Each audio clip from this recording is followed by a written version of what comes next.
Now I'm going to speak on this sudden rise in crime throughout the black communities. I'm talking across America. All of a sudden, you have this shockwave that's being sent across this country. And really, the only people who is truly surprised by all this is certain white folks. And that's the truth. If you black and you live in America, this is really not a surprise. Now I'm going to speak some more truth on this. It's so surprising to a lot of people. America is suddenly waking up to all this stuff is really because the media is deciding to pay attention to the black community, especially the violent black communities. Not all black communities is that violent, but we've seen enough of it. And that's just the truth. Now, I'm going to go ahead and define what it is to tell the truth, at least in today's time. You won't find this in the dictionary because this is coming from me. To tell the truth to somebody in today's time is really the same as telling the next person what they don't want to hear. That is telling the truth. Think about that for a second. And this is what will tie a lot of these things in. We just had this movement that kind of died down now, Black Lives Matter, which was founded by three, black females. And what I call the biggest menstrual period this country has ever seen. Because all it was people marching, raising their fists, screaming, and want other people to be upset with them. And so it mostly consisted of black and white women marching. Probably a good 75% of them. Those other men, they were just followers. That's all they were doing. They were just following, supporting, taking a back seat. And all this thing did was just create more problems and more mess. We got nothing out of this. Somebody tell me what good came out of this. Because the media suddenly moved on from Black Lives Matter. And now they're talking about what most of black America, what is the truth. I just explained and defined what it is. Now the media is speaking on what most of black America don't want to confront. And that is the high crime and what we're doing to ourselves in our own communities. Now, black on black crime is a curse word. It's almost saying the fact that I'm saying that we as blacks, we do more damage to ourselves than whites, that's snitching right there. That's being the coon of all coons right there. And I dare somebody to call me one just because of what I just said. Because you're going to make yourself look like an even bigger coon because all of a sudden you want to fight or talk bad to me or about me or however you want to approach me. You want to have a problem with me because the truth was just told. Now, when it comes down to a white cop shooting a black man, whether it be for something that was justified or not, we speak even louder on that. All of a sudden the gloves come off. So I got to question this out loud. Do our black women, do they really love seeing a man try to fight an entire police force by himself and go out in a blaze of glory through gunfire? 10 times out of 10, they always lose. I mean, is that supposed to be what makes a man, a black man at that, or a Hispanic man? Either way, is that supposed to be what makes a man today? I mean, men do a lot of foolish things. They do a lot of foolish things just to prove themselves. But allowing their life to be taken, especially when they're wrong, you're way out of bounds. And I just said it. You're way, way out of bounds. And black men, you need to realize that whole movement, that Black Lives Matter, all that stuff.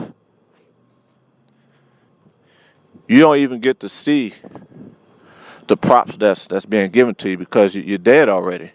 You're only important when you lost your life. And they get paid. Your family might get paid, but you don't see it. You don't even get to see if your family enjoy losing you, but get paid. That's a hell of a sacrifice. The only reason why that movement gained any type of steam is because of all these black men who were killed. And you had way more black men killed in the black community by one of our own than the police. That's a fact. That's another fact that, again, by that definition, saying things that folks don't want to hear. That's the truth. You have way more black men, black children. Not just black men, but black children. Babies too. Getting killed in the community. Way more of them who's being killed by one of our own than the police. And we speak the loudest. Again, we speak the loudest. Whenever a white man pulls the trigger, we speak the loudest against them. Then on top of that, all of a sudden, because of how woke everybody's become, things like that, I had to say everybody. I got to put myself underneath that umbrella too. Because of how woke we've become, since that's the new trendy thing to be, we've all become scholars when it comes to being oppressed. We've all become scholars when it comes to discussing the past, talking about history, black history the way we want to explain it. For some reason, it's a good thing to be under control of white America. We're so quick to give this American land to white people. We just automatically just write it off to them. That kills me, to be quite honest with you. That kills me. It's almost like as if that's the only way we can move forward. As long as we know that America is white America, we seem to be okay with that. I mean, how long are we going to speak on the bad things that happen? It's kind of like, I relate a lot of things to sports. I tend to do that. We lose a game to a team that maybe we shouldn't have lost against. Even if it's a good team we lost against. How long are we going to dwell on that one loss when we got other games to compete in? We got other games to play. We got other games to worry about. This is what we're doing. We're so focused on all of the losses that we've sustained. All the things that happened to us. We're so focused on that. Black America of the past, they went through that. And they put up a good fight too.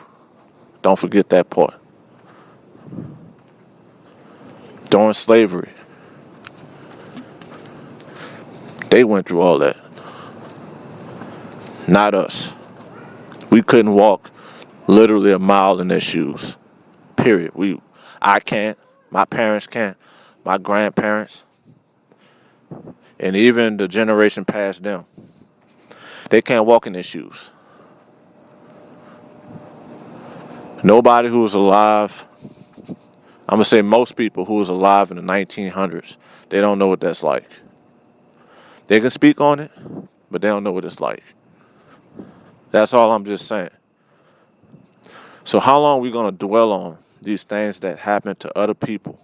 And yes, it was bad. And no, it should not be forgotten. That's why a lot of these things should be taught in history classes.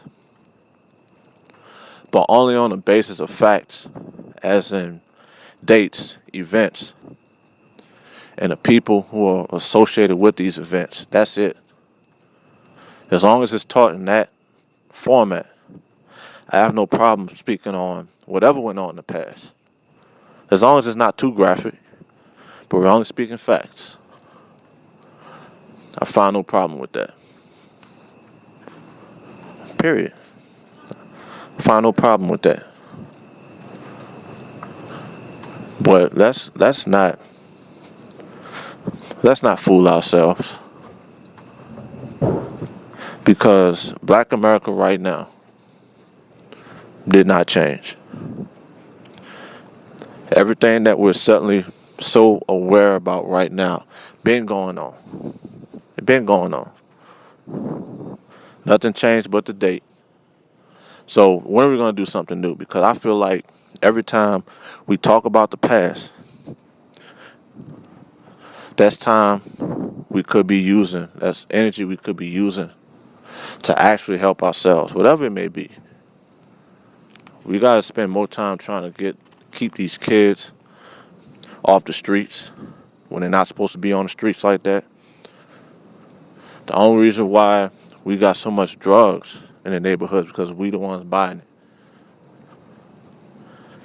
it. And really, just like all these slogans, we seem to go by only slogans nowadays. It's probably something that's throughout history too. But slogans to me don't work. Or maybe it do work. But I remember this one slogan that I haven't heard in a long time. And it's a simple one. Say no to drugs. Why that slogan died out? Why don't I see that in the commercials? We see defund the police and things like that. Abolish the police. Black lives matter. This life matter. But nobody's saying to say no to drugs. Put the alcohol away. Nobody's speaking on that right now. Nobody's echoing that.